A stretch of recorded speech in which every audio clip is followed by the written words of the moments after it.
Bismillahirrahmanirrahim. Assalamualaikum warahmatullahi wabarakatuh. Alhamdulillah. Wassalatu wassalamu ala rasulillah. Sayyidina Muhammad ibn Abdullah wa ala alihi wa sahbihi wa man walah. Wa man tabi'a huda ila yaumi liqa'illah. Asyhadu an la ilaha illallah wahdahu la syarika lah. Wa asyhadu anna sayyidana wa nabiyyana Muhammadan abduhu wa rasuluh la nabiyya ba'dah. Rabbi israh li sadri wa yassir li amri wahlul 'uqdatam min lisani yafqahu qawli amma ba'du. Pertama-tama dan yang paling utama, saya mengajak kepada kita semua untuk senantiasa bersyukur kepada Allah atas berbagai macam nikmat dan karunia-Nya yang telah dianugerahkan atau diberikan kepada kita selaku hamba-Nya. Kedua kalinya, salawat beriring salam sama-sama kita aturkan atas kehariban alam junjungan kita baginda Nabiullah Muhammad sallallahu alaihi wasallam dengan sama-sama membaca Allahumma salli ala sayyidina Muhammad wa ala ali sayyidina Muhammad. Dengan harapan mudah-mudahan bacaan salawat kita ini tercatat sebagai amaliyah yang ma'ruf di sisi Allah, menjadi wasilah sampainya syafaat baginda Muhammad kepada kita selaku umatnya di yaumil qiyamah kelak. Amin. Allahumma amin. Bapak Ibu, saudara pendengar yang dimuliakan Allah. Sebagai umat muslim, tentu kita sudah tidak asing lagi dengan istilah ihsan, di mana para alim dan ulama kita kerap kali menjelaskan kepada kita bahwasanya ada 3 pilar yang kemudian ketiga pilar ini disebut dengan istilah iman, Islam, dan ihsan. Ihsan itu sendiri bisa dicapai atau bisa diraih dengan kita bertasawuf. Tasawuf inilah yang kemudian diharapkan bisa mendidik kita sebagai manusia yang pada akhirnya nanti akan berperilaku ihsan atau berperilaku baik. Juga demikian halnya dengan istilah thariqah.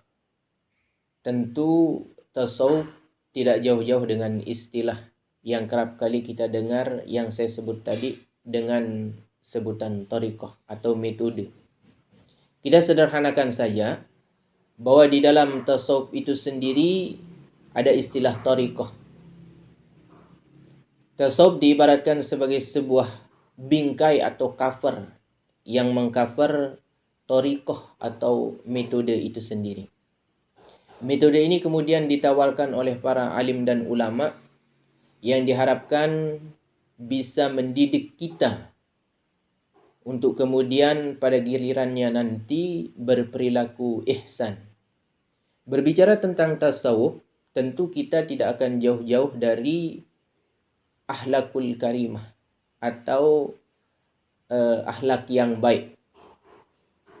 Di mana di dalam tasawuf itu kerap kali kita ketika membaca literatur yang berbicara tentang tasawuf, kita akan disuguhkan materi-materi tentang sabaran, kesyukuran, ridha, ikhlas, tawakal, dan lain sebagainya.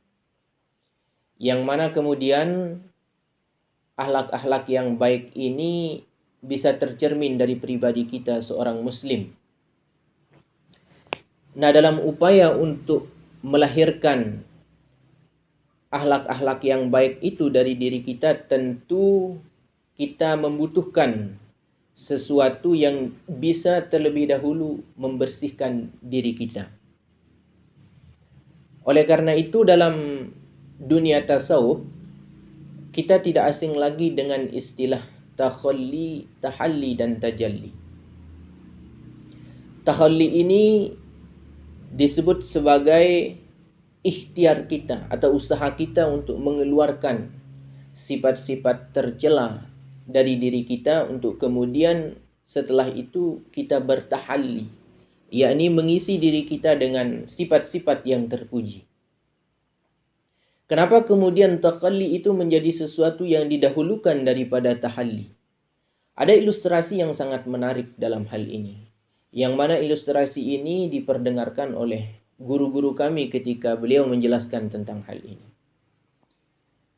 Takhalli atau upaya mengeluarkan sifat-sifat tercelah dari diri kita itu sebelum kita bertahalli, yakni mengisinya dengan sifat-sifat yang terpuji. Beliau mengilustrasikan sebagai seseorang yang baru pulang dari bekerja di sawah. Kita tentu tahu ketika kita menggarap sawah, tentu badan materi kita ini tidak akan bersih dalam arti penuh dengan lumpur. Nah, pada saat badan kita ini sedang tidak bersih, banyak lumpur yang menempel di badan kita, terlebih dahulu tentu kita harus membersihkan diri dengan cara mandi misalnya. Nah, setelah kita kemudian bersih dari lumpur-lumpur yang melekat di badan kita, maka baru pada saat itulah kita menggunakan pakaian yang kita punya, pakaian terbaik yang kita miliki misalnya. Nah, orang yang kemudian bertahalli sebelum dia bertakhalli itu diibaratkan sebagai orang yang baru pulang dari sawah dalam keadaan badan penuh dengan lumpur, sebelum dia terlebih dahulu membersihkan badannya, lalu kemudian dia mengambil pakaian baru yang baru saja dia beli dan kemudian dia menggunakannya. Nah, itu adalah ilustrasi dari orang yang bertahalli sebelum dia bertakhalli. Artinya, mengisi dirinya dengan sifat-sifat yang baik sebelum terlebih dahulu dia mengeluarkan sifat-sifat yang tercela itu dari dirinya. Nah, dalam upaya mengeluarkan sifat-sifat yang tercela dalam diri kita ini, kita pernah mendengar hadis baginda Muhammad sallallahu alaihi wasallam yang berbunyi, "Ala inna fil jasadi mudghah, idza saluhat jasadu kulluh, wa idza fasadat jasadu kulluh." Yang artinya bahwa ketahuilah olehmu bahwasanya di dalam tubuh manusia itu terdapat segumpal daging, yang apabila daging itu baik, maka akan baik seluruh anggota badannya. Begitupun sebaliknya. Ketika segumpal daging itu buruk, maka akan buruk pula kelakuan anggota tubuhnya. Nah, dalam upaya untuk mengobati hati yang sedang sakit, yang sedang terjangkit oleh satu penyakit, tidak dalam keadaan bersih, tidak dalam keadaan suci, ulama-ulama kita menawarkan metode atau cara yang kita sebut dengan istilah thariqah. Di dalam thariqah itu sendiri, kita dididik atau diajarkan bagaimana cara kita berzikir kepada Allah, yang mana hal ini ditujukan untuk tazkiyatun nafs, yakni mensucikan atau membersihkan diri kita. Berangkat daripada hati yang suci, berangkat daripada hati yang bersih, kemudian diharapkan akan melahirkan tindakan-tindakan yang terpuji pula. Oleh karena itu menjadi penting bagi kita untuk menyadari bahwasanya tasawuf dengan metode yang di-cover di dalamnya yang kita sebut dengan istilah thariqah itu kemudian ditawarkan oleh alim dan ulama kita, oleh para pendahulu kita untuk mendidik kita menjadi manusia yang berakhlak baik, menjadi manusia yang berakhlakul karimah, yang kemudian terpancar dari diri kita itu akhlak-akhlak yang terpuji. Bapak Ibu, saudara pendengar yang dimuliakan Allah, demikianlah materi yang bisa saya sampaikan pada kesempatan hari ini. Sebelumnya saya menyampaikan permohonan maaf apabila ada kata-kata yang salah dan kurang berkenan.